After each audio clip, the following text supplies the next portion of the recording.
Now that she's opening up to me a little bit, it is clear that some of her actions do come from a little bit of like insecurity and why she's like this with me. It's tricky with husbands, You're sensitive with that, so we're gonna make sure that Bill is not liked more than you are. I don't care if Bill's liked.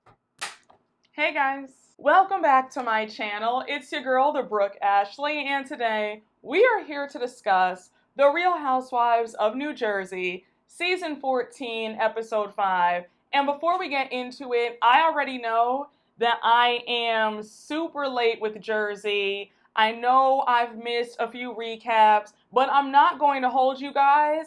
This season of Jersey just is not giving. I know in my premiere recap I had high hopes, but as the season is going on, I'm not impressed. I feel like it's time for them to wrap Jersey up and give us some new faces. I absolutely hate this divide between Melissa and Teresa. It does not make for a fun show. I hate how they're beefing. The hate is just so thick, you could cut it with a knife. And again, the same way I complained about Potomac last season, it feels like Potomac Part 2 with Jersey. This cast needs a reboot and a shakeup like yesterday. Also, since there's no reunion happening, what's the point of still watching? And then on top of that, we're not even getting a cast trip. So it just feels like the writings are on the wall that Jersey's time is coming to an end. We're all exhausted. We can't do it anymore with the same old tired beef from 13, 14 years ago. It's enough. But I haven't been impressed, and that's why there haven't been any recaps, because I just can't comment on things that I'm not interested in. But I did think that this episode gave a little something, so here we are. You guys know I love a good disclaimer, so if you are a huge Teresa fan, if you're a Jennifer Aiden fan, this might not be the recap for you. I'm just warning you right now.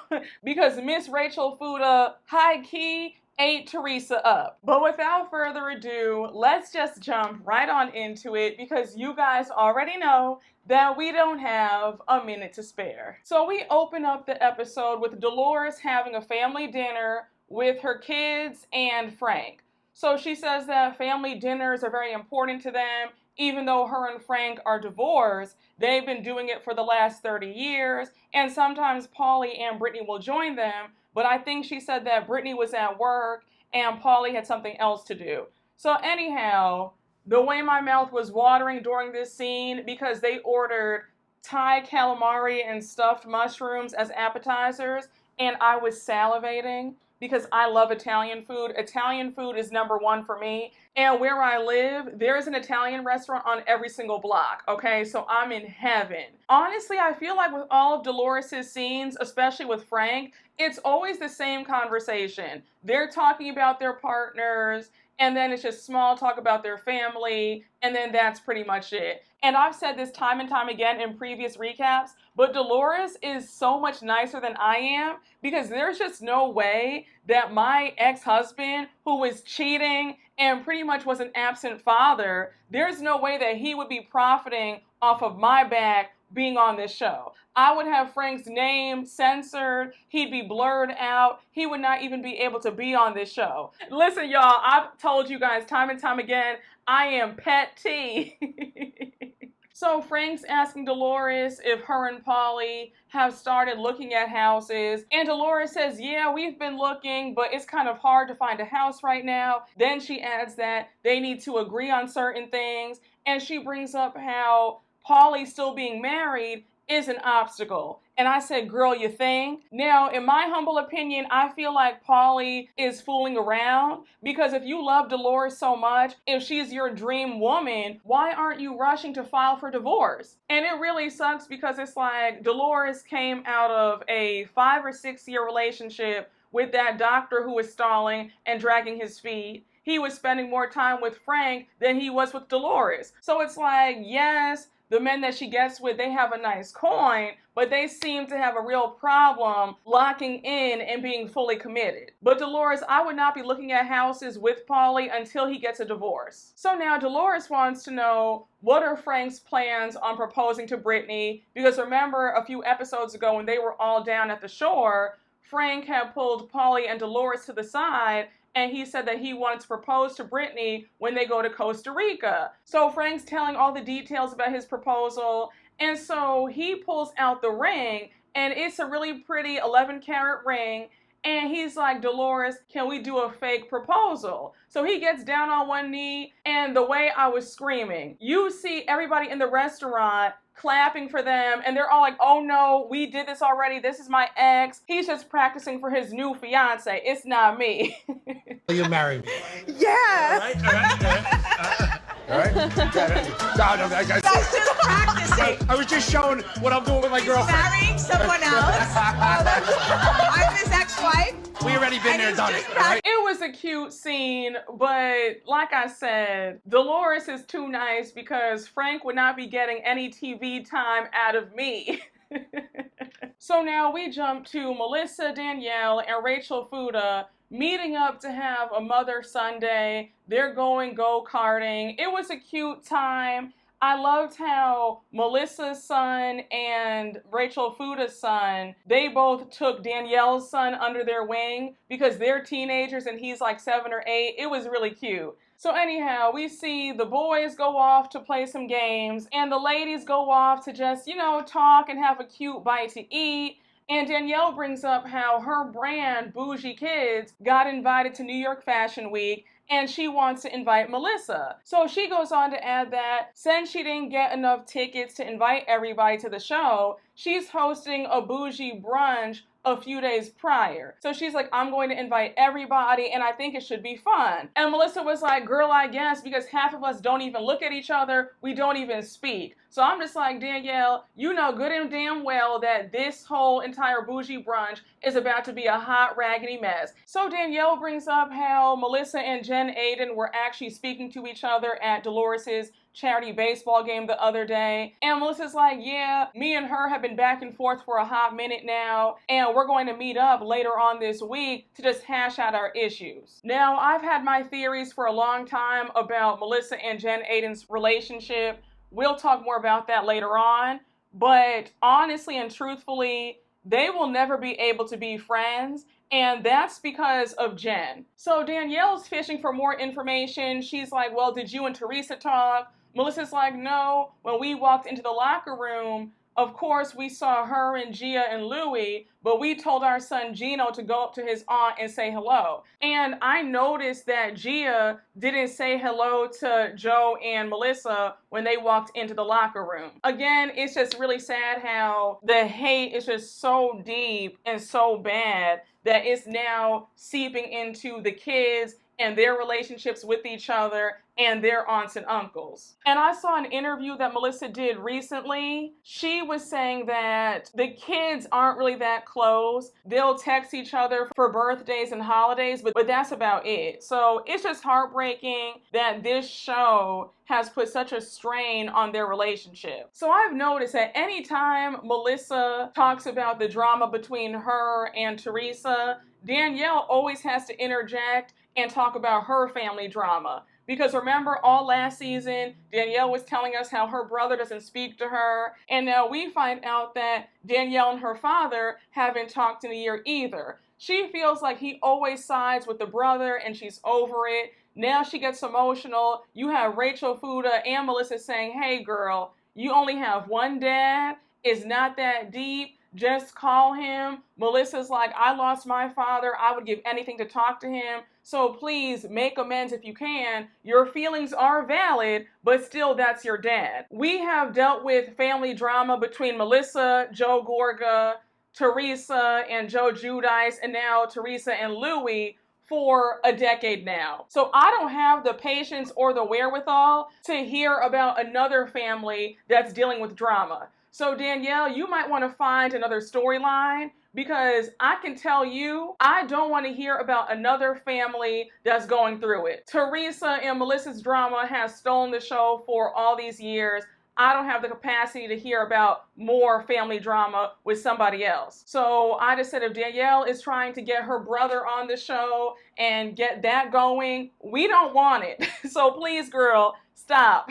Stop while you're ahead. One thing about me, I cannot stand to watch desperation, or thirst. This whole newfound alliance with Jackie, Teresa, and Jen Aiden is pathetic. Jackie, you should feel embarrassed, especially after the way those two did you when it came to the cheating rumors about Evan, and you want to sit up there and talk about, oh, it's nice to be listened to and supported. Girl, what are you saying? And even if you're not a Margaret fan, you will not sit up here and play in my face and act like Jackie now running over to Teresa and Jen Aiden makes any sense. Jackie, you look thirsty, and it is apparent that you want to be back on this show as a full-time housewife, and you feel like the best way to do that is by cozying up to Teresa since she's the OG. But anyhow, we see Teresa and Jen out. They're having a cute spa day at Bill's new med spa. And I'm not gonna hold you, those facials did look amazing. They looked very therapeutic, very relaxing. So I said, all right, Dr. Bill Aiden, I see you.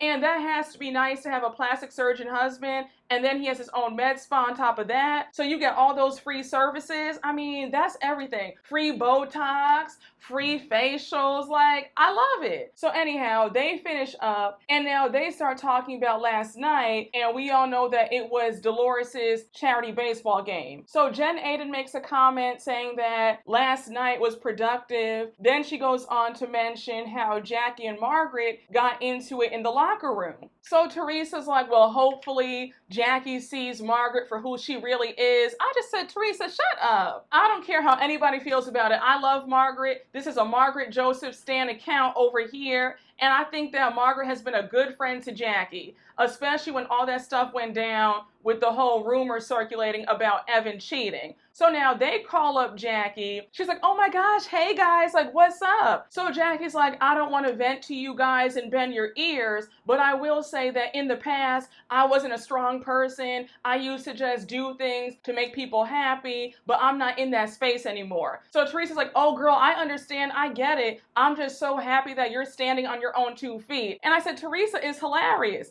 because if it's somebody that she doesn't like, she is all up in your corner. She loves you. Good for you for standing up for yourself. But let somebody defend themselves against her and her BS, then it's a problem. And the way I rolled my eyes when Jackie said, look, I'm not stupid. I'm not dumb. I know exactly what Jen and Teresa are trying to do, but it does feel good to be supported by people who actually care. And I said, Jackie, you're not going to pee on our legs and tell us that it's raining. We see right through this. You are so overjoyed that the cool girl, aka Teresa Giudice, aka the OG of this show, you are just ecstatic that she's finally in your corner and you finally have her favor. You love it, and you think that this newfound friendship, or should I say this alliance, is going to bring you back on the show full time. So now you want to turn on your good friend, Margaret Josephs, who was there for you all these years. You want to turn on her to now be with somebody who's only using you as a pawn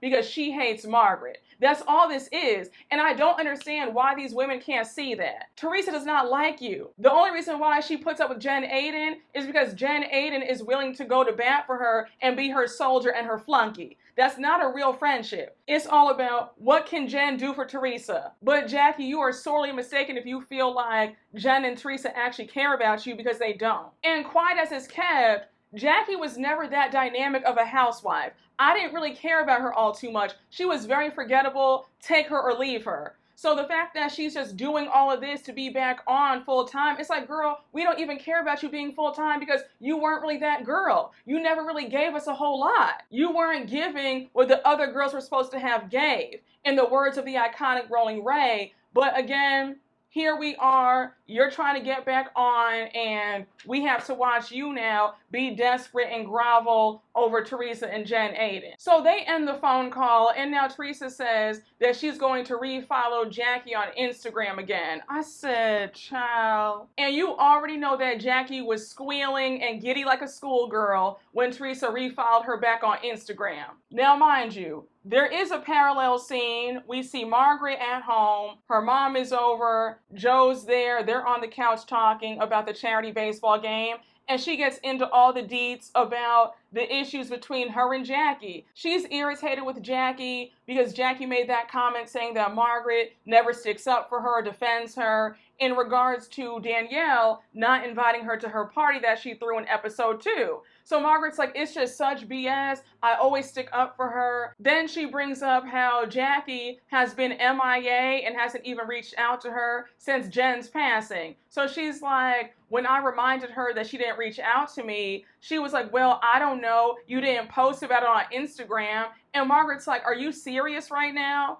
Now, Margaret, let this whole friendship die between you and Jackie. It's clear that she wants to be with Teresa. So just let her do what she wants to do and leave the friendship where it is. Pay Jackie dust. I already knew that Jackie was on some BS in episode 1 because when Margaret had said, hey girl, you came out with your book, you didn't send me a copy, but you're sending Melissa a copy, and we all know that Melissa doesn't even read. So why would you do that? Like, I've been your good friend. Why would you not send me your book? And when Jackie was like, well, you know, I'm going on Melissa's podcast, that's why, I just say, yeah, it's giving very much social climber. You were cool for this time, but now I'm moving on to greener pastures. That's what it's giving. But again, Margaret, Jackie's not your real friend, so let it go. Now, jumping to Danielle at home, she has Teresa over, and she's telling Teresa the good news about how Bougie Kids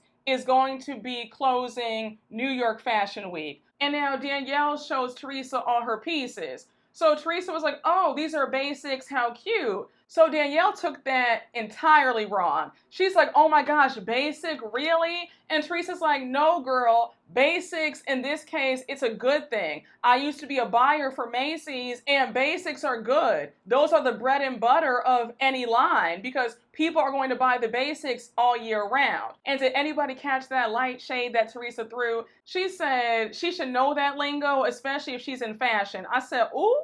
Now, the way Teresa was like, okay, these pieces are cute and all, but are we invited to the fashion show? And Danielle was stuttering. She was like, oh, well, I only got 10 tickets, so I can't invite everybody. And then we find out that the only person with an invite is Melissa. She goes on to say that Melissa is the only one who's been super supportive of Bougie Kids. And remember, last season, Melissa allowed Danielle to have a Bougie Kids pop-up in her store. So she's like, if anybody deserves an invitation, it's Melissa. And I completely understand it. I'm a big believer in if somebody does you a huge favor, it's nice to return the favor and to show your appreciation.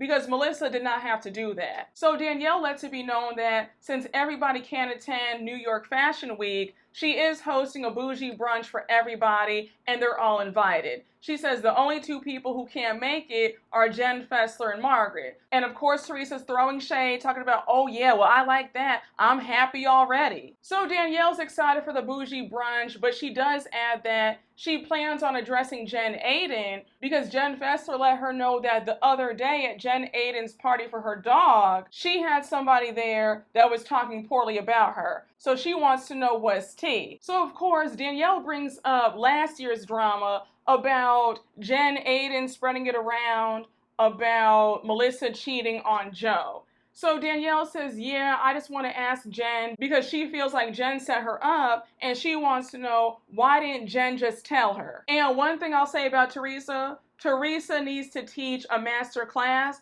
on how to play dumb. She does it perfectly. Because for her to act like, oh, well, I don't know what you're talking about, you need to ask Jen about that. I said, okay, girl, you guys were all in that mess about those cheating rumors about Melissa. So let's not. Now that it's hit the fan, now that you might be called out, now it's just, oh, I don't know about any of that, girl. Talk to Jen about it because that's just not me. Stop it. And I thought that was a true insult when Teresa said, well, when Jen told you, you didn't have to repeat it. I said, excuse me, what? Y'all know good and damn well that you guys were egging her on to say something. Let's not do this. We all know how reality TV is played. Now I can finally share with you guys my theories about Jennifer Aiden and why her and Melissa will never be friends. We see them meet up for lunch and already Jen is on some weird energy. Because when Melissa sits down, she's like, oh, by the way, I lost my voice. So Jen says, oh, screaming at Joe? And I'm just like, why would you think to say that? I have always felt like she is extremely envious of the fact that Joe Gorga really adores Melissa. Like, he really is in love with his wife. After 18 years together, he can't get enough of her, and Jen Aydin can't say the same about her husband. She's always nagging him, always complaining and crying about how he's not home, he's always working. We found out that he cheated on her 2 years ago. Their marriage has been a hot mess. And I think it really pains her to see Melissa really being loved on by her husband. Because you can say what you want, but you can't fake chemistry. And Joe and Melissa, they are a very solid couple. And I've always thought that there was just overall jealousy with Jen Aydin when it comes to Melissa, because I really think that Jen Aydin wants to be her. I think that if you look at Jen Aydin's surgeries, I've always thought that she's wanted to look like Melissa. I have always felt that way. I think that she looks at Melissa as the cool girl, because remember, earlier on when Jen Aydin first joined the show, her first insults to Melissa were, oh, you're so vain, you think that you're all that, you're just so arrogant. And I'm like,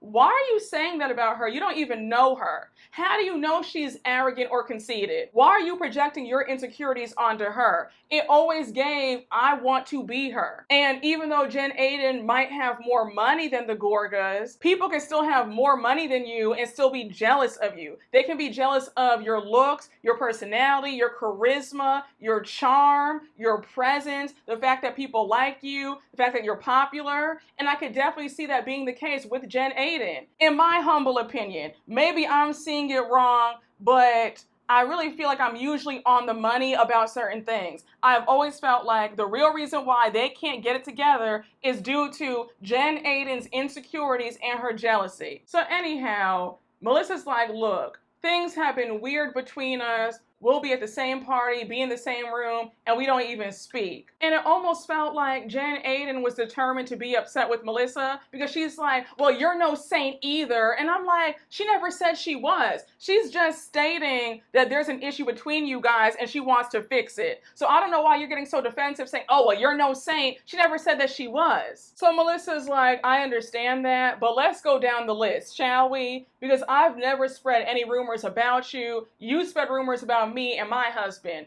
Of course, Jen Aydin's making excuses. She's talking about how Danielle pressured her to say something. I said, Jen, you are a grown-ass woman. You have your own free will. Don't act like somebody forced you to say anything. You were trying to be messy because, like I said a few minutes ago, I feel like you're jealous of Melissa and her marriage, and you were secretly hoping that that rumor would destroy it, because misery loves company. Your husband stepped out on you. You guys almost got divorced because of it, and you would be all too happy if Joe and Melissa were on the rocks. And I loved how Melissa clocked it. She said, you wanted to embarrass me and my family. That's it. That's all. Just admit it. Honestly, Melissa is better than I am, because I don't think that I would keep having these conversations with Jen Aydin. So Jen Aydin reveals that she only revealed this information to get back at Margaret, and that Melissa was collateral damage. I said, child. I said, girl. How old are we? Y'all are good and grown. Y'all are in your 40s. And you're talking about, oh, well, I said that because, I wanted to get back at that person and I'm collateral damage. Like, wait, what? I will never, and I have never seen it for Jennifer Aydin. I have always found her to be insufferable and just overall obnoxious, gaudy, and just annoying. Melissa put her foot down. She says, well, I understand that about you and Margaret, but let me just tell you this. You need to stay out of my marriage and stop talking about me and my husband. Then she goes on to add that Jennifer Aydin has a hard-on for Joe, and Jen's like, no, are you serious right now? Absolutely not. It's more like a limp dick when it comes to your husband. I said, girl, are you sure about that? Because every time Joe Gorga is mentioned, you get awfully bothered. So I don't know about this, oh no, it's a limp dick. Okay, girl, I guess. But Jen Aydin goes on to call Joe Gorga an asshole, and Melissa's like, see, that behavior right there. How can we move forward if you're gonna make nasty remarks like that? And I said, Melissa, like I said, you're too nice, because at that point, I would have gotten up and left. I'm not going to sit up here and do this. You obviously don't like me for whatever reason. Those are your own insecurities, your own issues. So I'm not going to do this with you. Bye. Have a nice day. We can be cordial, hi, bye, and that's it. But I would have gotten up because how dare you? You want to sit up here and call my husband names when I've been respectful to you and yours? Absolutely not. So Jen reveals that she's upset because she feels like Melissa and Joe are only nice to Bill and not her, and she hates how her husband is cozying up to people who don't like her. So Melissa's like, you know what? I can understand your point of view. I understand now why you're so sensitive about that, and I apologize. So now Jen says her famous line about how she just wants to be good with Melissa. She doesn't want any problems or animosity, and she just wants to move forward. And I said, we've heard this so many times. Jen Aiden is a broken record. We hear this every single season. I just want to be good with you. I don't want any issues. And then she turns around and does the same BS. How many times can you keep saying the same thing and you're not showing any change? And you guys have heard me talk about how I believe in loyalty, right? If one of my loved ones has beef with somebody, I don't like that person either. So I feel like this friendship between Jen Aiden and Melissa can't work because Melissa and Teresa hate each other, and Jen Aiden is super close with Teresa. So again, it's just a mess any way you slice it. I feel like Jen, just stick to Teresa and call it a day. But you trying to do this balancing act between the both of them, that's a recipe for disaster. So now it's the day of Danielle's bougie brunch.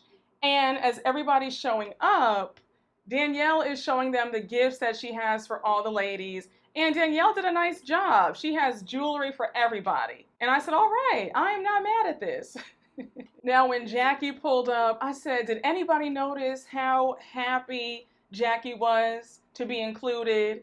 Jackie just gives me, I just want to be with the cool girl so bad. Her and Jennifer Aiden. So they're all there. And mind you, the new friends of the show are also there. I forgot their names, forgive me, but they're all in attendance. Now I'm wondering, if Jersey does do a reboot, will these friends of the show, are they going to make their way as full-time castmates and replace everybody? Like, I don't know. But I just won't be surprised if we see some of these women bumped up to full-time status if the show does go through a change. And it needs to go through a change immediately because we cannot continue with the same formula. But anyhow, everybody's there. Danielle stands up to give a toast, and she thanks them all for coming to her bougie brunch. And then they all toast to free jewelry. So now Dolores says, well, speaking of free jewelry, the other day, me, Frank, and the kids went out for family dinner, and Frank was telling us about his plans to propose to Brittany, and he pulls out this 11-carat diamond ring, and he's like, hey, Dolores, come over here. Let's do a fake proposal. So he got on one knee, and everybody in the restaurant thought that it was real. So they're all laughing, and now Jen Aiden jumps in, and she's like, oh, well, now Paulie has to one-up Frank, and I know a jeweler, by the way. So they start asking Dolores if she wants to get married to Paulie. Every time Dolores is questioned about Paulie and whether or not she wants to get married to him, I always feel like she goes around and around the mulberry bush. It's always this long-winded answer. She's like, well, yeah, you know, I want to, of course, but he still has to get a divorce, and he's a gentleman. He doesn't want to be nasty about anything. But yeah, you know, we do need to have some conversations. And I said, Dolores, I like you and all, but it just screams to me that you know Paulie is full of it. So the food comes out. Everything looks delicious. They have filet mignon, French fries. I said my favorites. Again, y'all, my mouth is watering as we speak. So they're all like, oh girl, you know how to throw a party. The food looks amazing. Even Jen Aiden says, yeah, you inspired me to have a bougie dog party the other day for Biscuit. So Danielle's like, oh, well, speaking of your dog party, Jen Fessler told me that you had somebody there who was talking about me. Like, girl, what's tea? What's going on? Of course, it's crickets. Jen Aiden is silent, Teresa's quiet, nobody's saying a word. And now Dolores steps in and she's like, well, Lena, the hairdresser, was there, and she was telling us a story about how you had gotten her kicked out of the VIP section. So Danielle's pissed, and she's like, well, of course, she shouldn't have been in the VIP section, but I'm just angry that you guys would be there and not defend me. Now, she's referring to Teresa and Jen Aiden, by the way, about how they didn't stick up for her when Lena was talking about her. Now, a quick side note, Danielle, I think that's messed up that you had your hairdresser kicked out of the VIP section when you asked her for a favor. And also, Miss Mamas, you just joined this show. So who are you to act like you're just so famous where you can't be bothered with the hairdresser? Like, oh, well, she didn't deserve to be in the VIP section anyway. Like, excuse me? Who were you? We didn't know who you were prior to this show. But the fact that Danielle kept saying, well, you guys should have defended me. Teresa is somebody who could never be called out. She thinks that nobody can ever check her. And Teresa's like, girl, don't do that because I don't know what you guys have between you all, so I don't know. So again, don't say anything to me. I said, girl, I said, Danielle, you see how Teresa really isn't your friend. So now Danielle addresses Jen Aiden about what Jen Fester told her, that Jen Aiden was mocking her. So Jen Aiden's like, no, I imitate everybody. It wasn't personal. I always do a reenactment when it comes to scenarios. Like, that's just me. So now Jen Aiden plays victim and says, well, honestly, Danielle, at the charity baseball game, I felt ambushed when you approached me in the locker room about how I didn't tell you about the doggy party in the first place. So Danielle says, well, this goes back to the issue with Melissa when it comes to you not telling me things. So, of course, Jen is making more excuses, and she's like, well, I had no idea that I could tell you that Melissa already knew without telling you that Louie had already told Joe. Then she goes on to add that that was Melissa's story to tell and not hers. So I just said, well, if that's the case, why did you open your mouth about this in the first place? So Jen, this whole thing about, oh, well, that was her story to tell and I didn't know what I could say. Well, you said a lot. You did enough damage. So Danielle's like, Teresa, Jen, I love you guys, but I have to ask you, did you guys set me up? I said, Danielle, you already know you're about to start a fight asking that question because one thing's for certain, Teresa does not like being questioned, especially when she's in the wrong. So Jen's like, no, and now Teresa's like, excuse me? Like, no, don't effing ask me that. Are you serious right now? I just said, Teresa, baby girl, you know that you set Danielle up. Jen Aiden knows that she set Danielle up last season. Why are we playing this game? You're just angry that Danielle has the balls to even question you because you feel like you're above reproach. Teresa goes on to say that it's clear that Danielle has two birdies in her ear, Melissa and Margaret. I said, okay, all right. And you have Jen Aiden in your ear telling you what you want to hear all day long, and you have Jackie now blowing smoke up your ass. So now Teresa's like, well, I don't want to talk about this anymore. When it comes to my family, let's drop it. And I said, the audacity, because you brought all your family drama to the forefront. So I think it's unfair for you to act like, oh, well, you can't talk about it because I said so. Well, no, that's not how this works, because the majority of the drama on New Jersey has been centered around your family drama. So I'm so sorry, sis. So you don't really have the right to say, well, we can't talk about it because it's your family, when it's been the focus of everything for the last 13, 14 seasons. Again, I'm just not here for Teresa trying to act like whatever she says goes. So in the middle of all this, Jen Aiden turns to Jackie and she's like, is it okay for me to ask Jackie, what was that all about at the baseball game between you and Margaret? And of course, before Jackie can answer, Teresa blurts out, she don't care about you, Jack. I said, oh my gosh, you don't care about her either. You only want to keep Jackie around because she hates your enemy. That's it. This is not an actual friendship. It's so hilarious that Teresa thinks that she's smarter than the audience, and she also feels like we can't see what she's doing. So you have Jackie saying, I'm on nobody's side, I'm going to be friends with whoever I want to, and Teresa's like, yeah, exactly, as it should be. Now, Jackie, that's BS to me because it's clear that you are picking a side, and it's Teresa's side. Danielle addresses Rachel Fuda, and she's like, hey, have you and Teresa spoken? So Rachel's like, no, and now Teresa's like, you want us to speak right now here? Baby, Teresa and Rachel, get into it. And I said, Danielle, did you honestly think that that was going to go well? Did you honestly think for a minute that this conversation between Teresa and Rachel Fuda was going to be productive? Because I could have told you that it was going to go left immediately. So Teresa's like, look, Rachel, I never said that your husband is a drug dealer present day. So Rachel's like, well, that's nice and all, but the implication of what you said is extremely slanderous. So Teresa's like, well, ditto, because that's what you did to my husband. Like, it's the same thing. I said, oh my gosh, Teresa, shut up.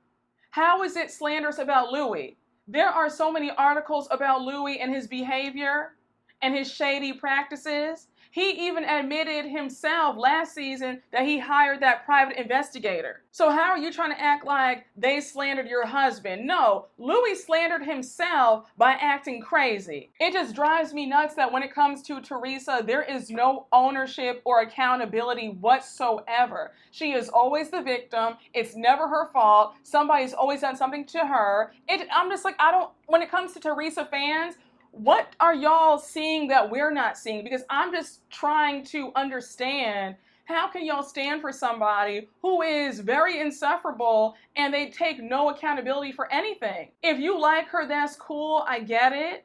She's given us many iconic moments, but you can't possibly tell me that you don't see how problematic her behavior is, especially when it comes to accountability. So they're going back and forth. And now at one point you have Teresa saying, don't poke the bear, don't poke the bear. And I said, Teresa, girl, can you stop? I'm tired of Teresa acting like she's just so tough. I'm not saying that she's weak, but stop acting like people have to be so afraid of you. Who are you? In the grand scheme of things, who are you? Rachel definitely had Teresa gagged quite a few times. She said, look, if you want to talk about exes, Louis has more exes talking than my husband. Then when she said also, what was your intention? So Teresa's like, what? Like, what do you mean? Rachel says, girl, what was your intention? Answer the damn question. Like, answer it quickly.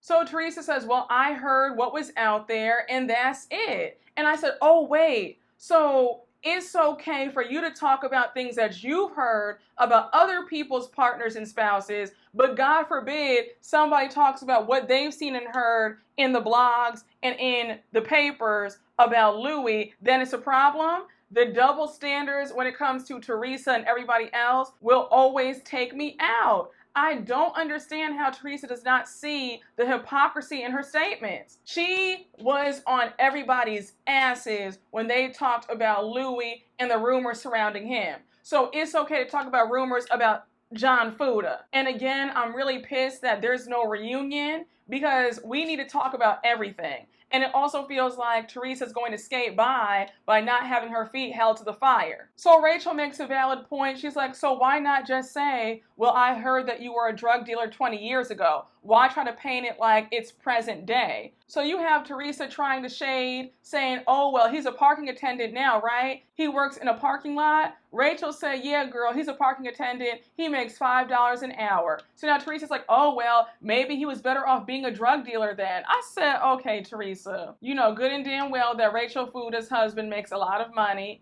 They own several parking lots and garages, right? She said that last season. They own several businesses because they also do tiles and flooring, right? They have some money. But I said for her to act like he works in a parking lot, like, what are we doing? And I said, Teresa, not too much because you and your ex-husband were out here pretending like you guys were millionaires when you weren't. So not too much about her husband only makes $5 an hour. Because when stuff hit the fan, we saw that you were the one carrying your household on your back. You were the breadwinner. You had the show, the cookbooks, appearances, and Joe was sitting home doing nothing. So I said, again, girl, not too much. Rachel goes off. She's like, my husband's built a great life for himself and his family. What the F have you done, you stupid bitch? Then she goes on to say that when John made his mistakes, he was young, but Teresa was a grown-ass woman going to prison. I said, oop.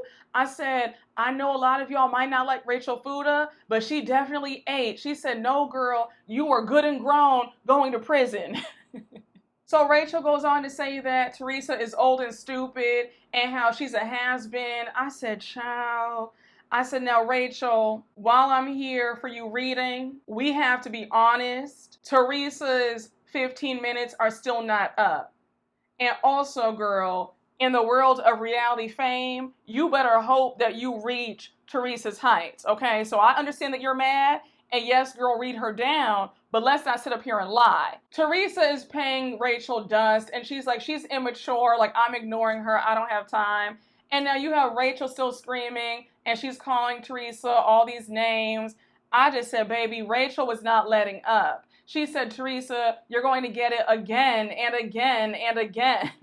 And you're gonna always get it again and again and again. So Rachel goes on to say that Teresa is a bully and how she picked on Jackie's marriage. So now Jackie interjects and she's like, I don't give an F anymore about that. I've moved on. I'm cool. And now Melissa jumps in and she's like, now Jackie, I was with you when that all went down. You were very hurt. And I will not let you sit up here and pretend like that did not affect you. And I said, now, Jackie, here's why I'm going to always have an issue with you. Because, girl, you were crying in every single episode. You were weeping and sobbing about how those lies gravely affected you. So for you to act like, well, I don't care anymore. I never cared. It's water under the bridge. Let's not. Because you were distraught about those cheating rumors. I just said, it's pathetic how you want to sit up here and play us like we're stupid, and all because you want to get close to Teresa, the same woman who had you screaming and crying. And it's very cringe to watch you be so desperate and now have revisionist history about Teresa, all because you want to be her friend now. It's pathetic. And the audacity for Jackie to get angry at Melissa when she said, Melissa, just stop. You know what you're doing. And I said, girl, no. Melissa is calling you out, rightfully so, because what you're doing is pathetic and it's embarrassing. And I also love the way Danielle called out Jackie too. She said, wait a second, I love you and all, but it's comical how you want to dog out the girl who had your back for years. So now Jackie's playing dumb. She's like, wait, what? Like, how am I dogging her out? And Danielle's like, let's call a spade a spade. And I said, thank you, Danielle, because Jackie will not sit up here and play in our faces like this. The way this brunch went sideways, because it is so awkward now. Child, Teresa gets up and she says, let me go and take my jewelry. I'm leaving. My daughter has a volleyball game. I'm out. I said, girl, it's obvious that Rachel Fuda definitely ruffled your feathers, because why are you leaving so abruptly? The old Teresa would have sat there and fought with Rachel Fuda for hours on end. But the fact that Teresa got up like that, I said, yeah, Rachel's definitely giving Teresa a run for her money when it comes to arguing, because she's not backing down. Everybody I feel on this cast has been very afraid of Teresa, but Rachel is showing that she does not care, and she will not be silenced by anybody, even the OG, and I'm here for it. But we end the episode with Dolores telling Rachel that this incident is going to fester and how Rachel should be worried and sleep with one eye open.